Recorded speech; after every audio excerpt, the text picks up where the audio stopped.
Hey everybody, we got this little Mustang right here, a little notchback. Doing a little video update on it, what we've got going on so far. We got it up and running. The only problem is there's quite a few things that keeping us from actually tuning the vehicle. One, we're missing, if you look over here, the reservoir for the master cylinder is totally missing. So we need to replace that. Get all these vacuum lines that are not connected to the right things. Also, over here, the supercharger bracket, it's kicking. I don't know if you can see it too well, but let's see if I go over here. It's kicking the alignment off. As you can see, the alignment is off. See how it's sticking off over here? It's kind of hard to see, but this is not lining up with this or down here, and so it's throwing the belt off. So we had to take the belt off because it's ruined the belt. We had to cut it off because it was just so bad. But anyways, right down here, you can't really see it. There we go. Right down here,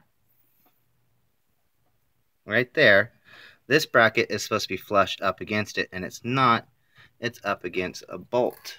And this bracket here is keeping it from doing that, as you can see.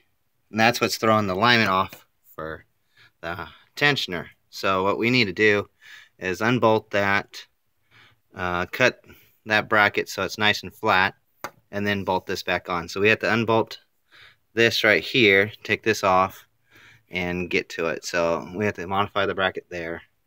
We also don't have a fan or anything to keep the engine cool. So we also have to have a fan, either a clutch fan or electric fan. Electric fan will be ideal, but clutch fan if we need to. Also, this little guy is leaking like crazy through here. When we start it up, it just spits the oil out. So we need to figure that out. See if this is a sealed unit, or is it actually supposed to have oil from the engine. I'm guessing this is a sealed unit, but it also has this line here underneath. Sorry, I'm not looking at my camera too well. This line's underneath it as a drain. Usually if something like that, we would connect it to the oil pan to drain into the oil pan, but I need to make sure what unit this is.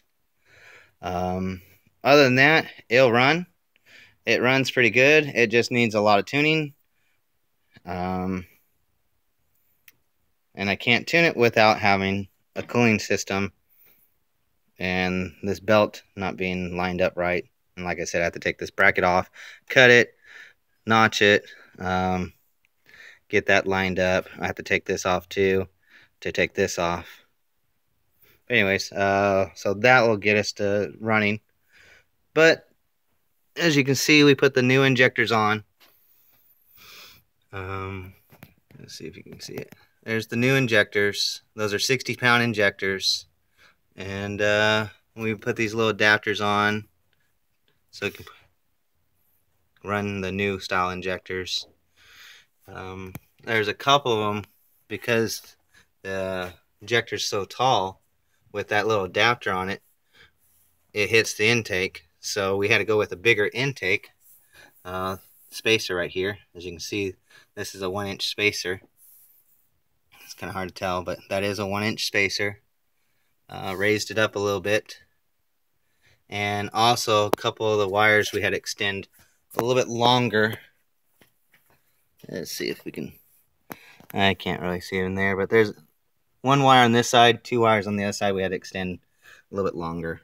But yeah, this one we're running the Motes quarter horse, so we're not using the mass airflow sensor or map sensor anymore. We're using a map sensor actually built into the computer, which, let's see, did I close this door? Yeah, we have to put new door handles on this thing. But let's pop this open. I can't. But anyways, we'll go through the window. But anyways, there's the computer right there. That's the Megasquirt PNP, which is a plug and play to Those run about $900 with everything that you need for it, all the data cables and the plug-in. And that has a vacuum port you can kind of see on the rear of it. That rear, that's the vacuum port. That connects to the intake, and that's its built-in mat sensor. So we'd tune off of that. Also a wideband, but we're using the narrow bands right now. I like the wide bands better, but for right now, we're just using the narrow bands. But that's on this car here. Now, we also have this new car coming in. It's a 97 GT with a 4.6 liter. It came in for a bad fuel pump. We checked them and made sure the relays were working. The relays are fine. And for a lot of people that don't know, these don't have the CCRM, which is that what is it? Something control modular, whatever. I forgot what it's called. But anyways, that has your fuel pump relay on it. Let me double move this open here. There you go. This is the little setup here. Oops. There we go. Little 4.6. Nothing really special. It's got a throttle body and a can and air filter. I like the ones that grab the air from here, not leave this open, because that really gets, you know, hot air from the radiator here, and the air comes through here, and this is not getting touched by anything. If you look at that. There's no evidence of it touching to seal the box. So that's why I don't like these. If it was sealed off and got the fresh air from there and nowhere else, then that'd be great. But because the way it is, I'm not too happy about them. But it works. It's fine. But anyways, in here, in that little hole right there, let's see this. I'll hold it like this. In this little hole, your modular is right there. If you had a 94, 95, the modular actually sits right here. But on 96, 97, they tuck it in to here. So, if you can see that. It's kind of hard to see it, but that's what it is.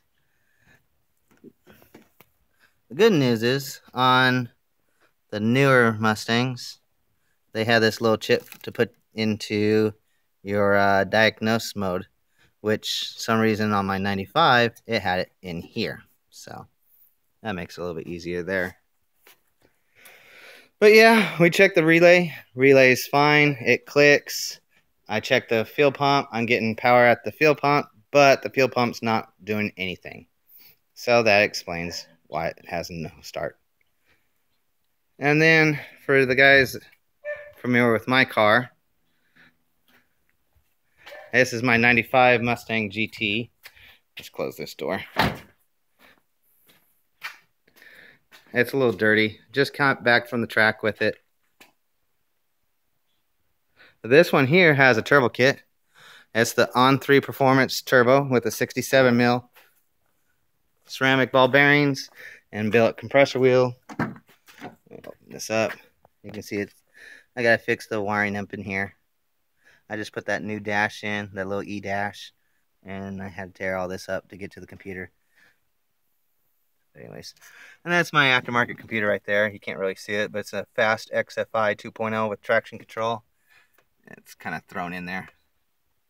And this little switch right there for right now is my trans brake, because the one on the shifter broke, and I just got a new one from Summit, so I'll be fixing that soon. But anyways, let's pop the hood. Stock, pretty much stock interior. And believe me, I need a new seat, because once I get on the gas, that seat just sinks right in and I can barely tippy toe the throttle.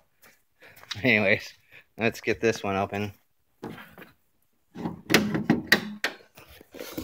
you go. It's super dirty, just letting you guys know. I live out in the country and it sits a lot, so it's super dirty. Anyways, that's my little girl here. It's got a trick flow top end kit, so the heads, cam, intake. The camshaft's a little too much overlap, but it sounds amazing. But like I said, it's too much overlap.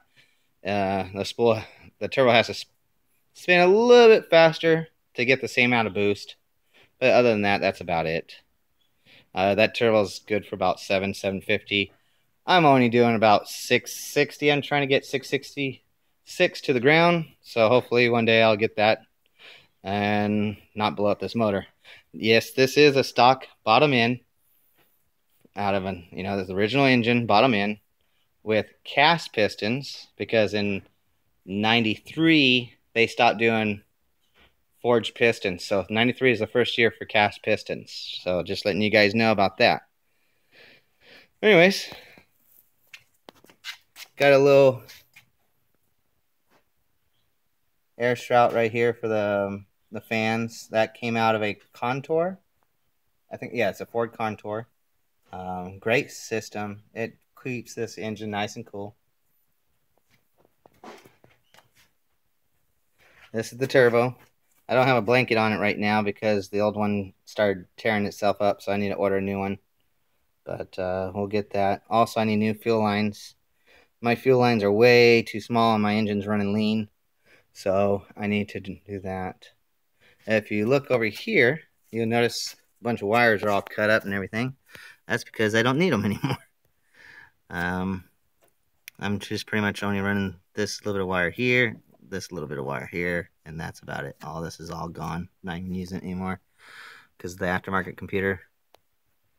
But yeah, took off the bracket here because I let my buddy borrow it at the track because my car was just running lean. So it's like, instead of burning a hole in the piston, like I said, cast piston, I didn't run it, and I just let him borrow the clamp because he needed it for his car. But yeah, we'll get it going. This one's also running off a map sensor. I got a Grand National 2.5 bar map sensor. It's just sitting there. I had a bracket for it, but I had to take the bracket off because it was too big. But I'll fix that. Also, I need to put some holes in the valve covers for my oil catch can. Right now I'm not running one, and as you can see, oil's spitting up. I had another filter on the back where the PVC valve was, but it kept on blowing it off. As you can see, there's a bunch of oil up there too. So yeah, I took that off and just put a plug in there, one of those expando plugs that they run for your freeze plug. Say your freeze plug popped out, I used one of those, and it's holding, so that's good. But I will upgrade this intake. I'll change it out with a Victor Jr. intake with an elbow, and I'll probably go with a Fox body throttle body setup. But yeah, as you can see, my MSD over here, I got the 6AL. A lot of people are like, oh, why don't you get the 6AL? And I'm like, I don't need the L because the computer's controlling it. I don't need, a rev limiter chip or anything like that, or digital, not digital, but diodes or anything like that, because my computer controls it, so I don't need that. So that's the reason why I have the 6A versus the 6AL. But anyways, this little turbo kit is pretty decent. It fits perfectly in here. I can go to a 4-inch intercooler. I have tons of room to fit a 4-inch. Everything fit fine. The air conditioner, as you can see, the downpipe just rubs right up on it. I had to grind on the AC compressor a little bit, and now I'm debating if I want to take it out or not. I really want to move it up where the power steering pump is. That I really want, and then I might go with a manual steering, because I pretty much just go to the track or drive to cruises, and that's about it. I don't really drive the car other than that, hence why there's, spider webs and dirt and dust. But I gotta admit, for their turbo kits, it's decent for the price. I'm not gonna knock them other than the headers. The headers are crap. I would recommend upgrading their headers. The headers are not even stainless. They're just pipe, like water pipe. and then they go into a collector, and then that collector's stainless. So, and then also, I don't think I can see it. No, I can't. On this side, because I have trick flow heads, their headers don't fit. Yeah, you can't see it. But anyways, the headers don't fit on number 4. It tucks in too much to the side of the engine, and it was hitting the head. So I had to cut, bend it, and then reattach it, and that's when I found out it was pipe, you know, not steel like it was supposed to be. But anyways, that's pretty much it so far. Oh, the red car over here, we got to finish up the wiring on that one. There's a little bit of wiring that I need to do on that, but nothing special. And pretty much the red car is almost exact as the blue car. So, and plus I've shown it in a bunch of videos.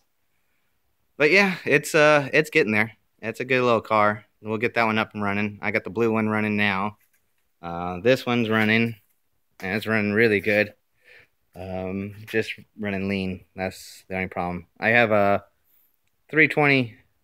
What is it? The Aeromotive Stealth 320, or is it 340? But anyways, I had the pump in there, and it's more than enough pump, but the fuel lines are just too small, and it runs a little lean. So I'll be converting over to E85. So I'm putting the new, was it PFTT or PTT? I don't remember how you call the fuel lines. But anyways, I'll put those in there. I'll be upgrading everything, and I'll be running E85, and I should be pretty good. But anyways.